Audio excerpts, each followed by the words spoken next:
함께하는 말씀 새생명교회 거르승 목사입니다.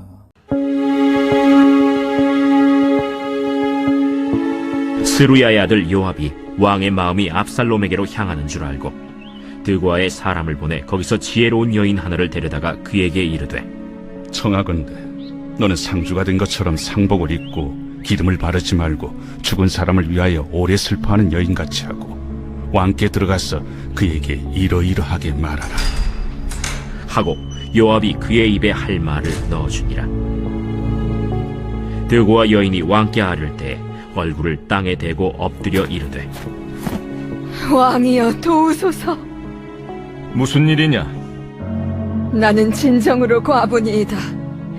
남편은 죽고 이 여종에게 아들 둘이 있더니 그들이 들에서 싸우나 그들을 말리는 사람이 아무도 없으므로 한 아이가 다른 아이를 쳐 죽인지라 온 족속이 일어나서 당신의 여종 나를 핍박하여 말하기를 그의 동생을 쳐 죽인 자를 내놓으라. 우리가 그의 동생 죽인 죄를 갚아 그를 죽여 상속자들 것까지 끊겠노라 하오니, 그러한즉 그들이 내게 남아있는 숫불을 꺼서 내 남편의 이름과 씨를 세상에 남겨두지 아니하겠나이다. 내 집으로 가라. 내가 너를 위하여 명령을 내리리라. 내 주 왕이여, 그 죄는 나와 내 아버지의 집으로 돌릴 것이니 왕과 왕위는 허물이 없으리이다. 누구든지 내게 말하는 자를 내게로 데려오라. 그가 다시는 너를 건드리지도 못하리라. 청하건대 왕은 왕의 하나님 여호와를 기억하사 원수 갚는 자가 더 죽이지 못하게 하옵소서. 내 아들을 죽일까 두렵나이다. 여호와께서 살아계심을 두고 맹세하노니 내 아들의 머리카락 하나도 땅에 떨어지지 아니하리라. 압살롬이 암논을 죽인 후 구슬로 도망하여 3년이라는 세월이 흘렀습니다. 다윗은 여전히 압살롬의 문제를 두고 고심하고 있었습니다. 이를 알아챈 요압은 한 여인을 시켜 다윗이 압살롬을 돌아오게 하도록 간계를 썼습니다. 우리가 잘못된 조언을 분별하기 위해 조심해야 할 것은 무엇일까요? 요압은 다윗이 압살롬 때문에 고민이 깊다는 사실을 알고 있었습니다.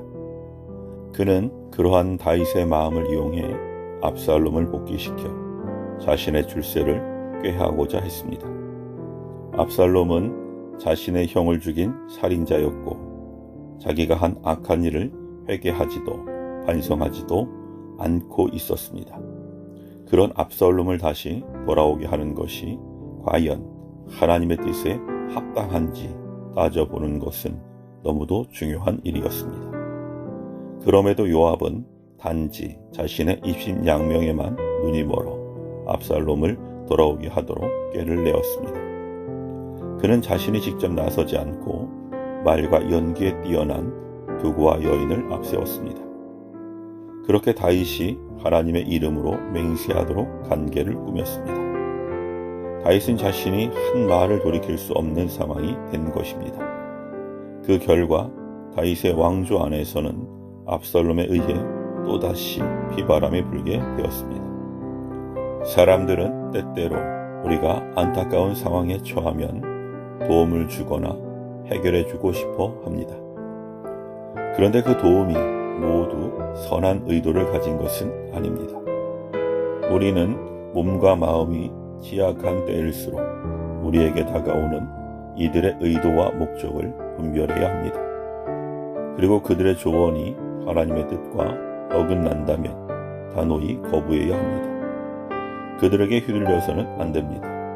그러기 위해서는 우리가 먼저 하나님과의 관계 안에 건강히 서 있어야 합니다. 외롭고 건강치 못한 사람을 노리는 악인들이 많습니다. 그러니 사람을 의존하지 말고 하나님께 의지하십시오. 하나님은 반석이요 피난처이십니다.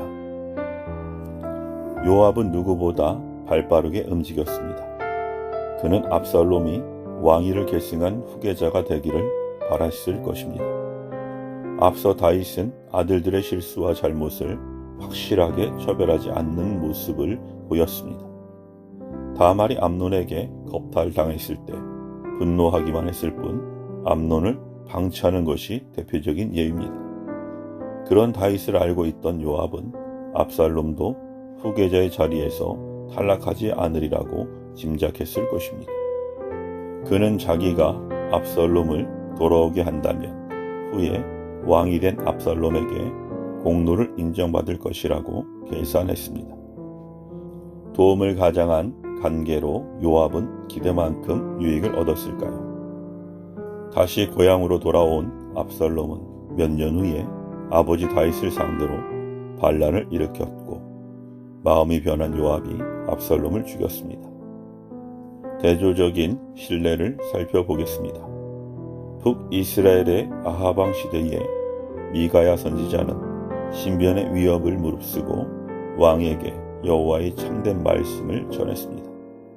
그는 아람과 북이스라엘의 전쟁을 앞두고 왕에게 패배할 것임을 직언했고 그로 인해 옥에 갇힌 신세가 되었습니다. 하나님은 미가야와 예레미야와 같이 비록 자신은 어려움을 처하더라도 상대방을 참으로 돕고자 하는 사람들을 사용하십니다.